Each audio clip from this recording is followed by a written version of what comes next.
welcome to the return of the Primal Endurance Podcast.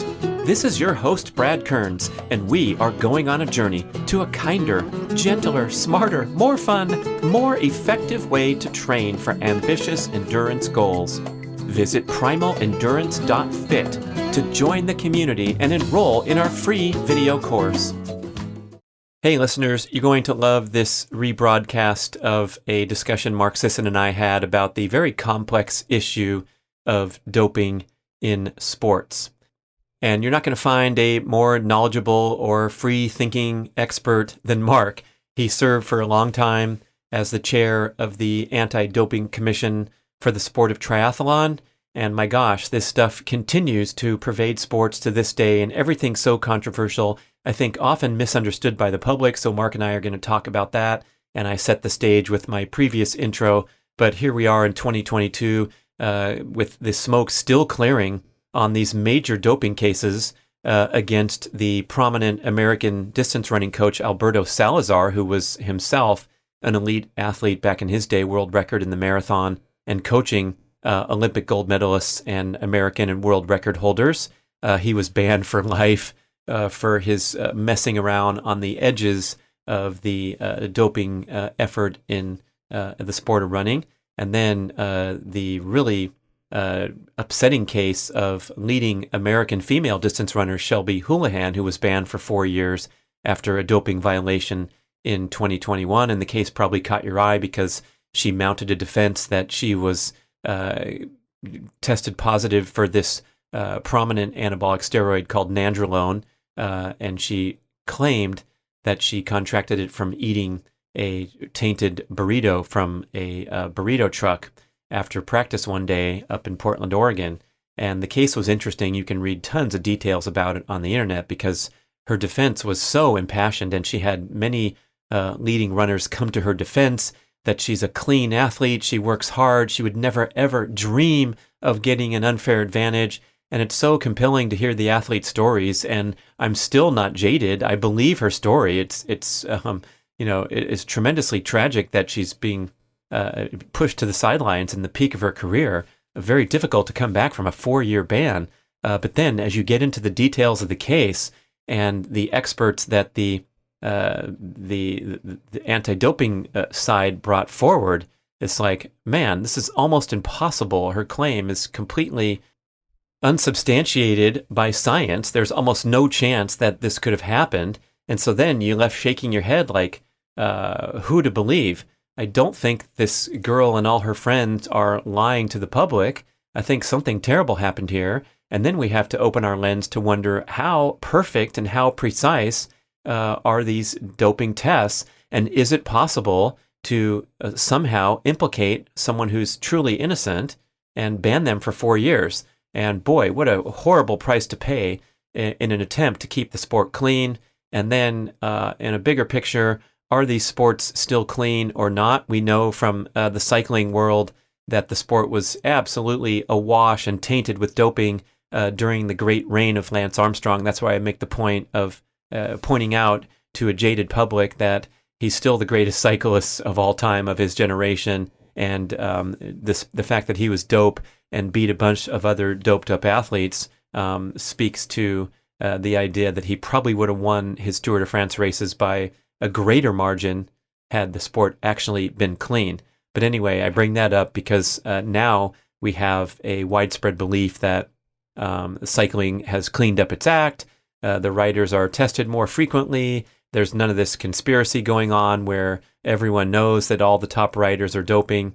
However, the times up these great mountains on the Tour de France are as fast or faster, if I'm not mistaken. So today's champions are still up there at the superhuman level, knowing that the performance advantage afforded by especially the red blood cell drug EPO is extraordinary. Many experts contend you get a 6% performance advantage from consuming EPO. So if today's athletes are clean, like we are led to believe, it's pretty ridiculous to assume that they are as good or even better without that 6% advantage, because we had some pretty fantastic athletes back during the era of doping.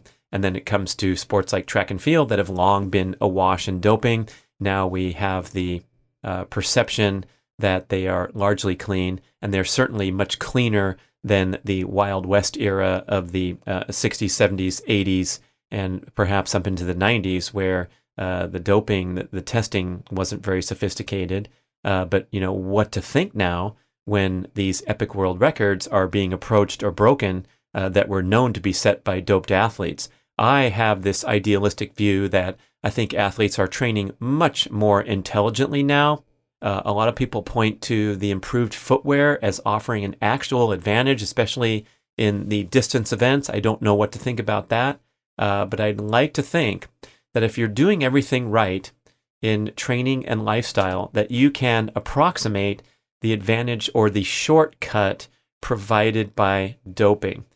This is an important topic to mention when we have a large segment of the population considering or already immersed in hormone replacement therapy, especially for the aging male. The dudes in my age group are left and right taking that turn, that fork in the road, and going over to hormone replacement. And yes, the benefits are right there to be had.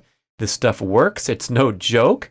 However, if you are not leading an optimal lifestyle in conjunction with your hormone replacement regimen, it is known that the extra testosterone that you receive through injection will be aromatized. That is the process of aromatization. It will be converted into estrogen because, for example, you are carrying excess visceral fat, which has inflammatory properties and participates in this conversion of testosterone into estrogen. So there's no free lunch where you can needle your way to a six-pack or to vibrant health and high libido and all those promised benefits of the anti-aging regimen without optimizing your diet, exercise, lifestyle. I'm open-minded about all these topics, and I am certainly not opposed to using modern science to optimize health and promote longevity, but I'm pretty much in that camp of trying to do the best you can with the natural processes of your body and not reaching for shortcuts or thinking that there's a magic bullet. And so I've tried to live my adult life on the absolute bare minimum of medication of any kind, and this has now lasted for decades, where I will barely take an ibuprofen. I will not take any prescription medication unless absolutely necessary, such as an antibiotic after surgery or what have you. And I am not at all interested in hormone replacement until that day comes where I can report that I am doing everything to my very best effort, my sleep, my diet, my exercise habits, and I'm going to the blood lab and I'm testing in the low range for things like testosterone. And in fact, as I've published on Instagram, my testosterone levels are ranging from very good to exceptional. I had a serum blood result last year of 1,006 for serum testosterone, and that is in the 99th percentile, even for males in the peak age of 20 to 29. So I'm doing something right, and I have no interest in interfering with that, because once you go on to hormone replacement therapy, you pretty much can never turn back because you're turning down your natural production of these hormones. So you're basically going to be reliant upon them for life. I'm mentioning my highest result, but I also have tremendous fluctuation to where the next result will be 700 something. I've been down to 560, back up to 840, down to 662, up to 900. And I'm all over the map in that case, but all of those are in satisfactory to optimal to exceptional range. So it's just important to note that if you're really into this stuff, you should test frequently and look at all these lifestyle parameters. I'm particularly sensitive to overly stressful training patterns or workouts that can tank my testosterone, because it is a very sensitive, male hormone status is very sensitive to life stressors. And we know that cortisol, the prominent stress hormone, antagonizes testosterone and the other adaptive hormones. So if you're under too much stress, you're going to tank your adaptive hormones. And that's a really good vote for keeping things under control, which I believe is still one of my struggles, where I can overdo it in my exuberance to perform, especially here in my age group, and then I'll pay the price later. And so that's why I'm in the blood lab all the time, so much so that they know my name. But that's a little aside to the overall concept of doping in sports. And let's hear what Mark has to say about what's going on at the elite athletic level. And performance-enhancing drugs in professional sports with none other than Mark Sisson, who's, if you're not aware, you might know him as the Primal guy, but he's also an expert on the topic of drug testing and doping.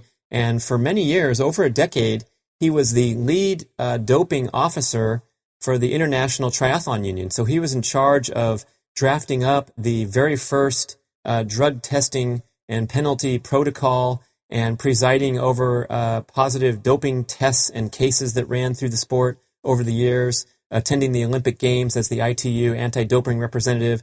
So he has a long history in this game and in this topic, and dealing with this incredibly complex and difficult challenge that is the role and the presence of performance-enhancing drugs in modern professional sports. And I think you'll enjoy this conversation. It's going to go in directions that you probably wouldn't predict, because it's not a simple open and shut case that you get an athlete, you get him caught, and you ban him for life, which seems to me to be the general public perception about the topic. Secondly, the general public and flawed perception is that those who are caught are disgraceful cheaters, and then all the other people that are performing that haven't been caught are assumed to be clean and honorable and all that nonsense. And what we instead rather have, if you look deeper, is pretty much of a level playing field in most every sport. So when we had the outrage over Lance Armstrong and his long-time deception of the public with the systematic doping in professional cycling, people directed this outrage at Lance for so long, and it almost blinded them to the reality that the sport of professional cycling during the Lance era, and well before that, and continuing on after the Lance era, I'm sorry to say, is riddled with performance-enhancing drugs because they're very difficult to detect. They deliver a phenomenal advantage, and it's very difficult to eradicate them. It's much more difficult than you think. And Mark offers some comments about, oh my goodness, the splitting hairs of positive tests and what level is allowable, what level is positive, what are the testing errors, and look at how much is at stake. You're talking about an athlete's reputation in their career going down the tubes because they took a cold medicine or because they were subject to an imperfect testing system. So see what you think. Everyone's got strong opinions about this. I could go on, and I tried to let Mark talk as much as I could during episode 18, but it's Mark and I going at it on the role of performance-enhancing drugs in professional sports. Enjoy, and don't do drugs. And I thought we'd pick up that topic on kind of a hot topic in today's athletic world, and that's the effect of doping on peak performance. And the reason I thought I'd chat with you about this, it's an interesting topic, but also you have a long history in the doping game. Can you tell us about that? Yeah, well, actually, my history is in the anti-doping game. Let's be clear on that. Excuse me, yes. Based on my experience as an elite athlete in the 70s and early 80s, and then as a coach of an elite team of triathletes, I was co-opted onto a committee to help write the first set of anti-doping rules for the sport of triathlon in 87 and 88. And based on my presentation of that set of rules at a board meeting of TriFed, which is the national federation in the U.S. for the sport of triathlon, I got invited to be the executive director of the entire U.S. Federation in Colorado Springs. So from 89 to 91, I ran what was known then as TriFed USA, the U.S. Triathlon Federation. Today's called Triathlon USA. And in that capacity, I then got, again, elected to serve on a small group to write the anti-doping rules for the sport of triathlon worldwide. So we, in conjunction with friend Craig Masback, who was then head of USA Track and Field and who had been a longtime buddy of mine, and he was a lawyer, we put together a set of anti-doping rules that became the worldwide set of anti-doping rules for the sport of triathlon until the advent of the World Anti-Doping Agency several years later. And in that capacity, I was in charge of administering those rules. So I had to oversee every hearing where there was a positive test and get involved in adjudication of the outcomes of these, and in some cases enforcing the penalties. So I got a really good look at the world of sports performance, peak performance, the intention of athletes in terms of what they were trying to accomplish through performance-enhancing drugs.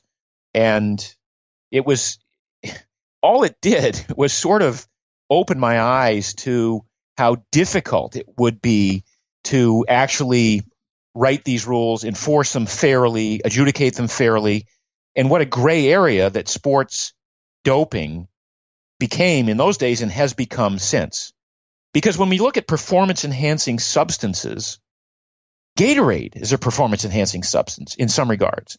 The fact that you could take sugar and salt in the middle of a race and replace what you'd lost naturally enhances your performance. Caffeine, a cup of coffee the morning of a race or 2 cups of coffee before a cycling event has an ergogenic effect. It actually improves fat mobilization. It has a central nervous stimulant effect. So, some of these things that we would consider harmless day-to-day food groups or vitamin mineral preparations or substances or supplements actually have an ergogenic effect. The question then becomes, where do you draw the line? And that was really the essence of the early days of anti-doping in the sport of not just triathlon, but in track and field and everything else. And unfortunately, in the public's perception, they're seeing a giant line that many, many athletes are crossing to the extent that we really don't know what's authentic and what's superhuman these days. Correct. And you sort of have to take a step back and you go, okay, what does it mean to be an elite athlete? Here you have the IOC with its Olympic Games, or you have the federations or the leagues, Major League Baseball, soccer federations, basketball, and so forth, holding out this carrot to young athletes with, who are genetically gifted in the first place, to say, look, if you work really, really hard, like harder than anybody else, and you do really, really well, and we choose you, you have a chance to make millions of dollars one day. But what they don't tell you is that there are going to be 150,000 kids around the country or 1 million kids around the world who have been given that same potential opportunity, and they're going to train really, really hard. Well, training for an elite sport, to be an elite athlete in a top sport, is not a healthy undertaking. In fact, it's antithetical to health. And particularly with endurance athletics, with triathlon, with marathoning, 10Ks, cycling, Tour de France cycling, and so forth, even swimming to a certain extent, the more you train, the more you compromise your health. And so here we are with this theory that, okay, these athletes are training really, really hard. They must be healthy. They're training to be Olympic athletes, when in fact, the more training they're doing, the less healthier they're becoming. They may be fit and they may be performing well, but their health is declining. And at some point, at the highest elite ranks, your immune system starts to shut down.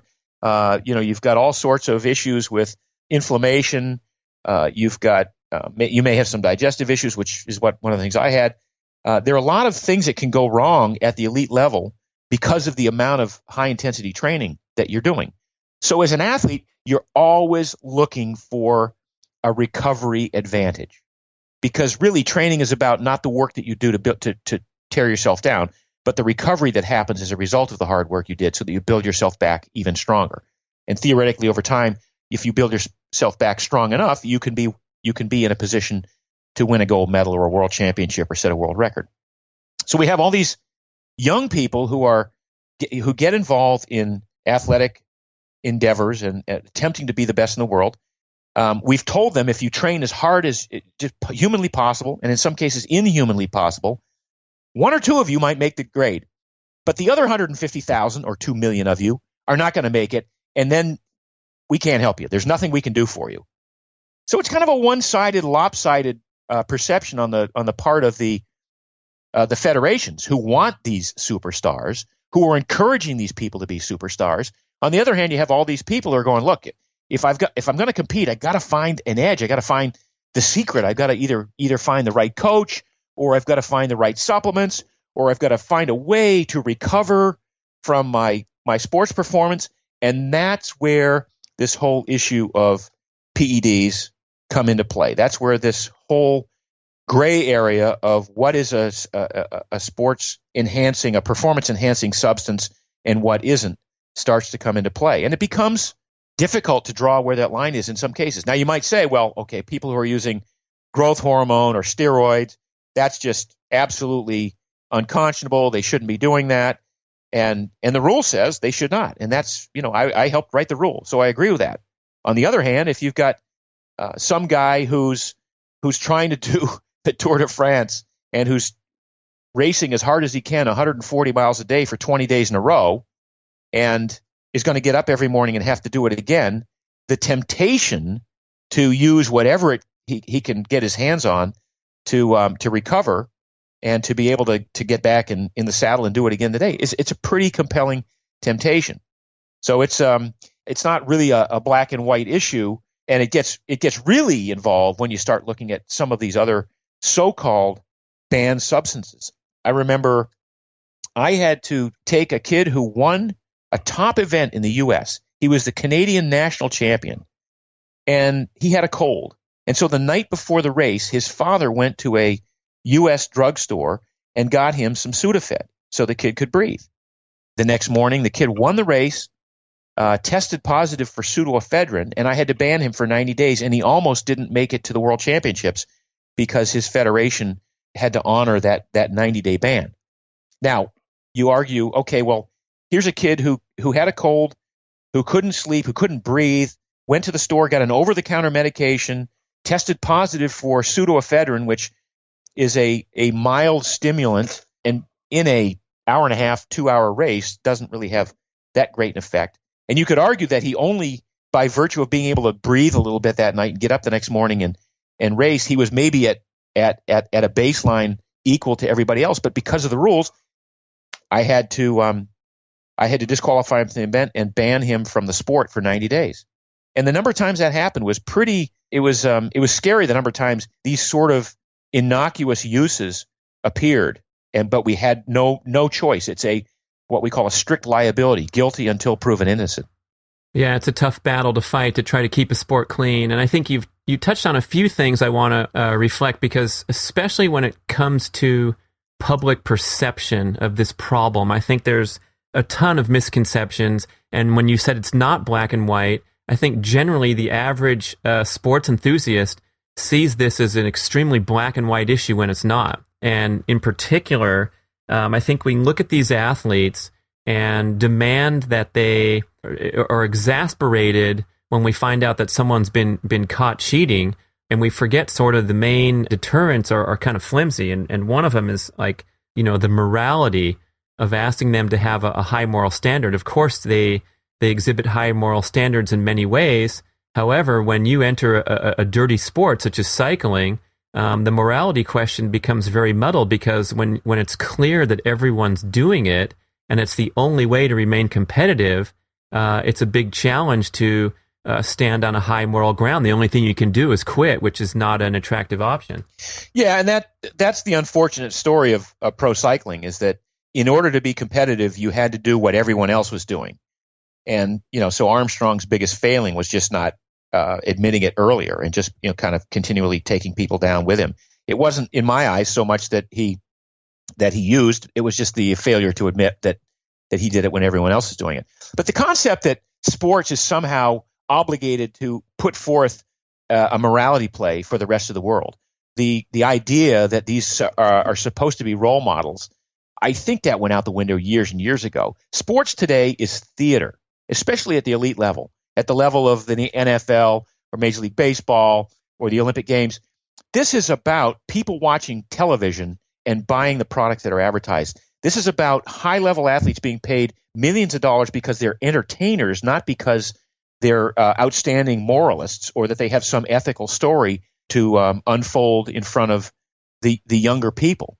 The papers are full of elite level, particularly professional athletes who have completely gone off track with their place in society and getting into fights and abusing whatever privilege they might have had. So to think that this is a morality play is just, it's kind of ridiculous. This is really theater. And if you recognize it as theater, and you recognize that the person who's consuming this theater is the person sitting at home watching the TV show or buying the tickets to the game, they just want to see blood. They just want to see hitting. They want to see world records broken. And, again, not assessing a good or bad a judgment to any of this, I ask you, if do you think Major League Baseball would sell one fewer ticket this year if Barry Bonds were still playing? I think the public wants to see records set. They want to see more home runs hit. They want to see. So it's really not. Athletes aren't doing this as a morality play. They're just doing it to be able to stay in the game longer. And again, not suggesting that this is the way you ought to do it. But if you're a NFL football player and you've been beat up so many times, I would imagine the temptation to use the very same medicines that any poor schlub who walked into an emergency room on a Monday morning and said, geez, I overdid it this weekend. What do you got for me to get me back to work? It's a little hypocritical to think that we would deny those very same medicines to elite athletes who are punishing their bodies on a regular basis. Well, speaking of the fans buying tickets, I think that's important to reflect on, because it's possible, or I would argue that we have blood on our hands and we're contributing to this problem, because it's true. We want to see home runs. We want to see world records.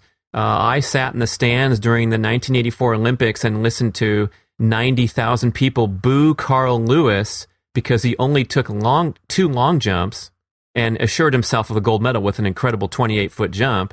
But they wanted to see him jump more and more because they'd paid for their ticket, while they also wanted to see him win 4 gold medals. And so the athletes are in this impossible situation where, and in the NFL example, yes, we want to see blood, we want to see hard hits, we don't really care. We're starting to care a little bit about how their brains get mashed up during their careers, but the doping thing just goes hand in hand with the theater and with the continued escalation of the money involved for the actual athlete, and also for the owner and for the fans buying the tickets. Yeah, and the other interesting thing, or many interesting aspects of this, but one of those is the hypocrisy that a lawyer who is prosecuting a doping case will take Adderall to be able to argue the case with sufficient attention to detail and concentration.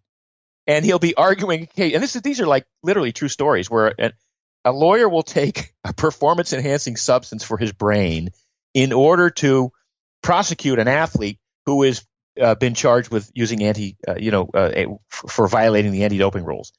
That kind of hypocrisy goes, just beyond the pale. So there are lots of different levels to this. In the cycling world, EPO was a good example of a drug that was developed to increase red blood cells in patients with anemia or chemo patients. It got quickly subsumed into the endurance community, initially of all things in the orientation community, which is sort of hiking. Oh, the orienteering folks? Orienteering, yeah. But cycling soon followed. And it became a pretty compelling reason to use this stuff to increase the amount of red blood cells to carry oxygen to the muscles and help you burn fat and do all the things that you could do. But you say, well, that's really unfair, and I agree, that's unfair. You shouldn't be injecting this hormone that causes you to create more red blood cells. That just doesn't seem to be the right thing to do. And yet, what was legal was to spend $20,000 on an altitude chamber so that you could train at sea level all day long and then sleep in a bedroom that had been acclimated to 14,000 feet altitude, in which environment your body produces more EPO and hence more red blood cells. So the effect is the same. You're artificially increasing the number of red blood cells, but you're doing it through a loophole in the rule that says, well, yes, you can do it by artificially raising the altitude of your sleeping habitat, but you can't do it through injecting EPO. With that in the initial years of the abuse of EPO, one of the things that the UCI recognized was that there was a strong likelihood of death if the hematocrit rose above, say, 55 or 60. Basically, your blood would become sludge, and you could and it could clot, and that would be the end of it. So they set a level of they started testing athletes because they didn't have a test for EPO. So they started testing athletes, and they would say, okay, if your hematocrit is above 51% today, you can't race. We're not going to call you a bad guy. We're not going to blame you for anything. We're not going to accuse you of anything, but you can't race. Well, what happens to the poor Colombians who train at, or the guys in the Andes who train at 14,000 feet, some of the best climbers in the world, whose normal hematocrit is 51 degrees or 51%. So now here's some guys who came by a hematocrit normally because of their genes and because of their training environment. Now they get pulled out of a race that they could have won because of some arbitrary level that had been set that accounted for everybody's involvement in at their EPO level. So it became such a mishmash of rules and regulations, and this works, but that doesn't. And literally there was a time at which 6 cups of coffee was okay, but 8 cups put you on the list of having abused the substance. We had one of our top triathletes who tested positive for opiates one day, and opiates were banned from competition, although there was no real reason to do that in endurance competition because it certainly doesn't help you. And yet we had to investigate further, found out she had 3 poppy seed muffins the morning of a race because she was carbohydrate loading. And poppy seeds are the source of opium. So those metabolites showed up as opium in her bloodstream. So it really, the number of times that we had to look at a case and go, okay, this guy tested positive for metabolites of nandrolone. And the cutoff was 3 nanograms, 3 billion parts, billionths of a gram per milliliter, or per deciliter, actually. And he tested at 4. So if he tested at 2.5, he would have been clean. But now because he's at 2.5 billionths, he would have been clean. But at 4 billionths, he was dirty. That's a rounding error in the laboratory. And I started to look at some of what happened to the tests in the laboratory. And you think, well, the guy tests positive, that must be a black or white case. No, these laboratory tests are literally, they're wavy lines on a sheet of graph paper that has to be interpreted by people with varying degrees of expertise. So it's not like, oh, yes, it's a positive, or oh, no, it's a negative. It's like, well, based on where this mass spectrometer showed up, it looks like it should be a positive for this particular substance. It became very complex. Yeah, and I think for the average fitness enthusiast or athlete, it seems so ridiculous to even imagine putting some drug into your body just to go faster if you're not interested in elite performance and all the conundrums that you face as an elite. But it should be also noted that, and you mentioned this with example of football and cycling, this stuff is so unhealthy for your body to perform at the elite level that actually taking the steroids as an NFL player or taking the EPO to super oxygenate your blood as a Tour de France cyclist could arguably be considered less destructive for your health performing doped up rather than trying to perform clean. Absolutely. And that's the nature of particularly endurance events or in the NFL. John Madden had a comment one time a while back that just stuck with me. He said, you have no idea of the level of destruction that goes on in that field. He said, you play one down in the NFL, you will never walk the same. And that really hit home with me. And if you've watched these guys play, it's a brutal game. And so to think that you've got, as a team, you've got $50 million invested in a player over the next several years, are you not going to want to take advantage of every possible way to get, not only to get him up and functioning from one Sunday to the next, but to improve his longevity from maybe 3 years to 7 years by virtue of what we would call modern medicine?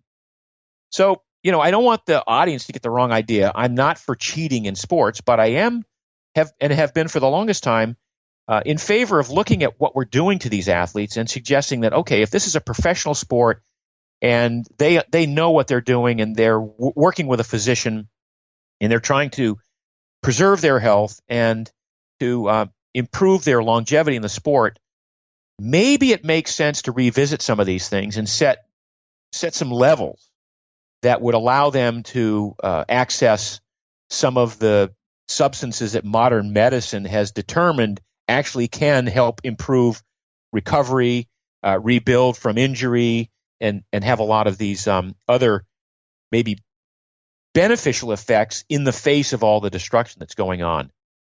Oh, you know what just came to mind? Like, I'm going to give you another example. The fact that Tiger Woods would have LASIK surgery to improve his distance vision. Where does that fall in the spectrum of performance enhancement? Think about it. The fact that some guy could have an artificial ligament installed that would make his throwing arm that much better. Where do you draw the line between what is allowed in modern science and what is perceived by not even so much the public, but by the press as being ethically wrong, morally wrong, salacious and worth writing about? Right. And speaking of the press, I think lately everyone's done a good job spinning the concept that doping is being eradicated. Baseball, it was ridiculous for a while. They didn't even have any doping penalties prior to 2002, which was about 20 years too late for when we saw the effects of doping first appear in the Olympics with the East Germans. But right now, there is sort of a sense that things are slowing down and cleaning up, and I'm not sure if that's accurate. What do you think? Well, one of the issues with doping in sports is that the tests for some of these new substances are always a year or two behind the actual invention of the substances themselves. So when the Balco scandal erupted, that was when Barry Bonds and several other elite athletes in other sports were all traced back to this backwoods laboratory in the Bay Area where this guy had come upon, with the help of inventors, new steroids that were undetectable and mysterious in the doping testing protocol. Correct. So these guys invented a new steroid that the standard testing protocol couldn't identify. Well, unless you knew or were aware of the existence of this substance and then decided to create a test for it, it was undetected for a couple of years, and it wasn't until somebody sent a syringe to my friend Don Catlin at the UCLA lab and said, "Look, test this because it's a new substance." So somebody basically busted them by sending a used syringe, and then that was when the test was finally developed. So the bad guys are always going to stay one step ahead of the good guys. Athletes are always going to look for the edge. That's the nature of being an athlete. Why, if you as an athlete with lots of money at stake and a lifetime of competition and adulation at stake, why would you not want to take advantage of every method? Now, certainly all the legal methods. I mean, athletes are always looking for the next big thing in training and in diet, and certainly always have been in supplementation. That's how I got into supplements. As an athlete in the 70s and 80s, I was looking for ways to be able to come back from a 20-mile run one day and go and repeat it again the next day. And I started looking at supplementation. I looked in those days, it was 20 grams of vitamin C and vitamin E, and there were not that many variations available quite yet. But over time, it became drinks like Erg and some of the sports performance drinks that emerged. I helped develop a product called Carbo Concentrate in the mid 80s that became a source of carbohydrate in long events like Ironman. So athletes are always looking for that edge, and in endurance events, and particularly triathlon, it does come in the form of nutrition. So most Ironman triathlons are won or lost based on one's a particular attention to nutrition. And if you don't get your nutrition right in that race, then somebody who did is going to outperform in the last hour or two of that race and eventually beat you. And this is what happened to Pauley Newby-Fraser. One of her more famous meltdowns happened because she missed an aid station late in the race, and it was that simple. So here's an example of an ergogenic aid, taking something that's made of carbohydrate or electrolytes on a race course is enough to enhance your performance. And that's really, that's the nature of where we're at with sports performance these days. Okay, well, it's a pretty complex issue as you've laid out nicely. Before we break on this topic, you actually, right there in your home in Malibu, were witness to one of the most notorious drug trials that we've seen, and that was on disgraced Tour de France champion Floyd Landis, a former teammate of Lance Armstrong, who went out and won the Tour in his own right after being Lance's protege for a while, and then was subsequently found to have an elevated testosterone level in the middle of the race, which is kind of curious. And what went down at that trial, Mark? Well, it's called a hearing, not a trial. It's typically at that level, the Court of Arbitration, which is an international court empowered by the IOC, has three judges, three panelists who will hear the case, which is argued by lawyers on both sides. And in this case, it was an 8-day hearing. Floyd had tested for an exogenous form of testosterone. And it was really interesting to watch their hearing from a number of different vantage points, one of which was that his defense attorney, I gave him his first three hearings. He was hired by me to as sort of a prosecutor in triathlon hearings. That's Howard Jacobs. And then the chairman of the panel was a friend of mine that I worked a lot with at triathlon. And, of course, a lot of the people who were participating in the hearing itself were from the various labs and so on. But one of the interesting things that came out of that was that the amount of testosterone that Floyd had in his system wasn't particularly high. It was just the fact that he was using testosterone to literally recover from one day to the next. So when some of the initial headlines said, well, he had more testosterone than had ever been seen in a person, or, he had enough testosterone to take care of a whole harem, that was sort of headlines that were salacious enough to make people read the article. But the bottom line was his testosterone to epitestosterone ratio was out of whack, and that was a simple test that we did in those days that allowed a more expensive test to happen that would identify what we call exogenous testosterone. So it wasn't that his levels were really, really high. It's that he just had opened the door to examining the source of the testosterone that was in the sample that he gave that day, and it appeared that the source was exogenous, was from an outside source, and that was done through this laboratory testing. So it was really, it's always, there's a lot more going on in each of these tests than you read about in the headlines. And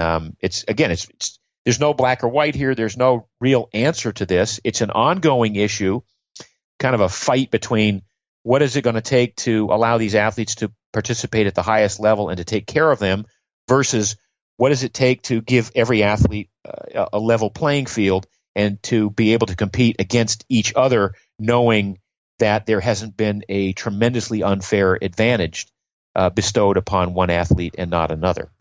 Well, that's a lot of fun talk about possibly an unpleasant subject of doping in sports. And at one point you mentioned how society at large is possibly guilty of a lot of different abuse, and the lawyer taking Adderall to prepare his case in the Anti-Doping Commission. Thanks for today, Mark. That was a fun little diversion from our usual Primal topic. I hope you enjoyed this episode and encourage you to check out the Primal Endurance Mastery course at primalendurance.fit. This is the ultimate online educational experience where you can learn from the world's great coaches and trainers, diet, peak performance, and recovery experts, as well as lengthy one-on-one interviews from several of the greatest endurance athletes of all time, not published anywhere else. It's a major educational experience with hundreds of videos, but you can get free access to a mini course with an ebook summary of the Primal Endurance approach and 9 step-by-step videos on how to become a Primal Endurance athlete. This mini course will help you develop a strong basic understanding of this all-encompassing approach to endurance training that includes primal-aligned eating to escape carbohydrate dependency and enhance fat metabolism, building an aerobic base with comfortably paced workouts, strategically introducing high-intensity strength and sprint workouts, emphasizing rest, recovery, and annual periodization, and finally cultivating an intuitive approach to training instead of the usual robotic approach of fixed weekly workout schedules. Just head over to primalendurance.fit and learn all about the course and how we can help you go faster and preserve your health while you're at it.